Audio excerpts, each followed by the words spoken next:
नमस्कार, मी डॉक्टर मेघा वडजे चव्हाण. तर आजचा आपला विषय आहे मानसिक आजार आणि होमिओपॅथी. तर मानसिक आजार बघण्या अगोदर आपल्याला मानसिक आरोग्य म्हणजे काय हे पहिलं माहिती पाहिजे. तर मानसिक आरोग्य म्हणजे आपले भावनिक, मानसिक आणि सामाजिक कल्याण हेच म्हणजेच मानसिक आरोग्य असतं. परत आपण कसे वागतो, आपण काय अनुभवतो आणि आपण कसे विचार करतो याचा त्याच्यावरती परिणाम होतोच. आपण आपला तणाव कसा हाताळतो, इतरांशी संबंध कसे ठेवतो आणि गोष्टींची निवड कशी करतो याच्यावर देखील त्याचा परिणाम होतोच. परिपूर्ण आणि संतुलित जीवन जगण्यासाठी आपल्या मानसिक आरोग्याची काळजी घेणं अत्यंत आवश्यक आहे आणि आपल्या सगळ्या लाईफच्या स्टेजेसमध्ये मानसिक आरोग्य हे खूप इम्पॉर्टंट. मानसिक आरोग्यामध्ये काही प्रॉब्लेम झाला तर आपला मूड, आपलं बिहेवियर, आपलं विचार करणं, परत ह्या सगळ्यामध्ये चेंजेस होत राहतात. म्हणजेच आपला मेंदू, आपलं शरीर आणि आपलं मन यामध्ये संतुलन राहत नाही आणि त्यामुळेच मानसिक आरोग्यातून आपण हळूहळू मानसिक आजाराकडे वळायला लागतो. हल्ली लहानांपासून ते वृद्ध लोकांपर्यंत आपल्याला मानसिक आजार हा दिसायला लागतो. तर तो कशामुळे? तर धक्कादायक काही गोष्टी घडल्यामुळे, परत चाइल्ड अब्यूज म्हणजेच बालशोषण काही झालं असेल त्यामुळे, किंवा प्रिय व्यक्तीचं निधन झालं असेल, किंवा एखाद्या अपघातामुळे दिव्यांगत्व आलं असेल, किंवा मेंदूत काही दोष असतील, किंवा इजा झाली असेल, किंवा लॉंग टर्म काही स्ट्रेस असेल त्यामुळे, परत घरगुती हिंसा वगैरे असेल, गुंडागिरी, परत ड्रग्स किंवा अल्कोहोल याचा गैरवापर केला त्यामुळे पण, परत सोशल आयसोलेशन म्हणजे सामाजिक अलगीकरण त्यामुळे, किंवा गरिबीमुळे त्रस्त असेल आणि कर्जामध्ये बुडलेला असेल, यामुळे ही मानसिक आजार उद्भवायला चालू होतात. आता मानसिक आजार कोणते आहेत आणि त्यांची लक्षणे कोणती आहेत ती आपण थोडक्यात बघूया. मानसिक आजार म्हणजे अँझायटी डिसऑर्डर्स म्हणजेच चिंता विकार. हे एक मानसिक आजारांचा ग्रुप आहे ज्यामध्ये चिंता आणि भीती यांच्या अतिशयोक्तीपूर्ण भावना असतात. म्हणजेच त्यामध्ये आपल्याला सामान्यकृत चिंता दिसतात, परत पॅनिक अटॅक्स दिसतात, परत ऑब्सेसिव्ह कंपल्सिव्ह डिसऑर्डर्स दिसतात, म्हणजे सतत वेळ लागल्यासारखं एकच गोष्ट करणे, परत वेगवेगळ्या प्रकारच्या भीती दिसतात आणि सोशल अँझायटी पण दिसते आपल्याला. दुसरा मानसिक आजार म्हणजे डिप्रेशन, म्हणजेच आपण नैराश्य म्हणतो. यामध्ये नैराश्याची कॉन्स्टंट फिलिंग असते ज्यामुळे कोणत्याही गोष्टींमध्ये इंटरेस्ट राहत नाही. परत नॉर्मल ॲक्टिव्हिटीज जे असतात ते अजिबात करू शकत नाही. तिसरा आजार म्हणजे शिझोफ्रेनिया. या लोकांमध्ये नेहमी भ्रम होत असतात, अस्तित्वामध्ये नसलेल्या गोष्टी त्यांना दिसायला लागतात. परत सावली, अंधारी या गोष्टींपासून त्यांना नेहमी भीती वाटत असते. इतक्या प्रचंड प्रमाणे नैराश्य असते की ते नैराश्यातून पुढे जाऊन आत्महत्यासुद्धा करायला प्रवृत्त होतात. चौथा आजार म्हणजे सेल्फ हार्म म्हणजे ते स्वतःला हानी पोचवणे. म्हणजे हे लोक स्वतःला मारून घेतात, परत ब्लडनं कापून घेतात, परत स्वतःला रूममध्ये बंद करून. पाचवा आजार म्हणजे attention deficit hyper activity disorders म्हणजेच ADHD म्हणतो आणि मराठीत लक्षतूट अतिक्रियाशीलता विकार म्हणतो आपण. हा आजार आपल्याला लहान मुलांमध्ये दिसायला लागतो. यामध्ये चिल्ड्रन्स किंवा लहान मुलं जे आहेत ते एका गोष्टीवरती फोकस करू शकत नाही.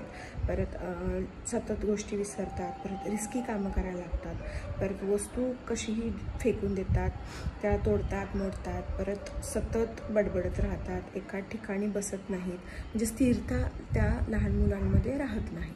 सहावा आजार म्हणजे बायपोलर डिसऑर्डर, म्हणजेच व्यक्तीचा मूड अत्यंतिक आनंदी आणि थोड्या वेळाने निराशा असं बदलत राहतात. त्याला आपण म्हणतो बायपोलर डिसऑर्डर. सातवा आजार म्हणजे ईटिंग डिसऑर्डर्स म्हणजेच खाण्याचे विकार. म्हणजे त्यामध्ये ॲनोरेक्सिया नर्वोसा एक आजार आहे ज्यामध्ये वजन कमी करण्यासाठी तीव्र इच्छेमुळे आरोग्यरित्या वजन कमी करायला लागतात ती लोक.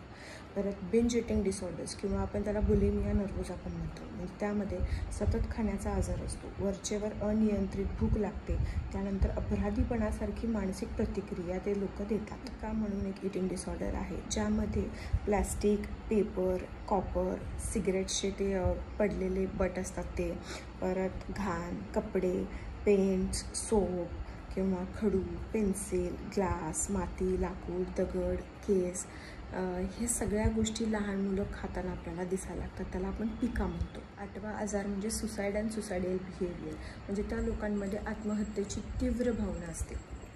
नववा आजार म्हणजे पोस्ट ट्रॉमॅटिक स्ट्रेस डिसऑर्डर, म्हणजेच आघाताच्या नंतरच्या ताणाचा विकार. म्हणजे एखाद्या व्यक्तीला आघाताची घटना जसे की लैंगिक हल्ला, युद्ध, वाहतुकीत टक्कर ह्या सगळ्या गोष्टी झाल्या आणि त्याच्यानंतर जो स्ट्रेस किंवा आजार उद्भवतो त्याला आपण पोस्ट ट्रॉमॅटिक स्ट्रेस डिसऑर्डर म्हणतो.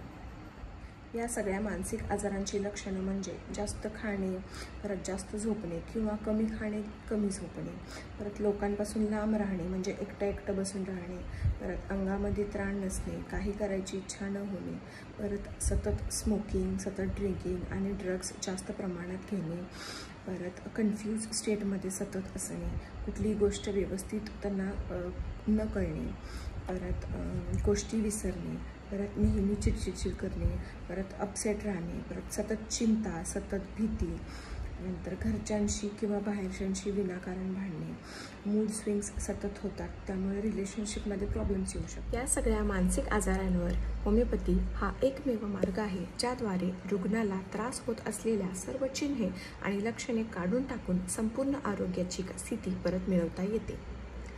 होमिओपॅथीचे उद्दिष्ट केवळ मानसिक समस्यांवर उपचार करणे नाही, तर त्याचे मूळ कारण आणि वैयक्तिक संवेदनशीलतेचे निराकरण करणे आहे.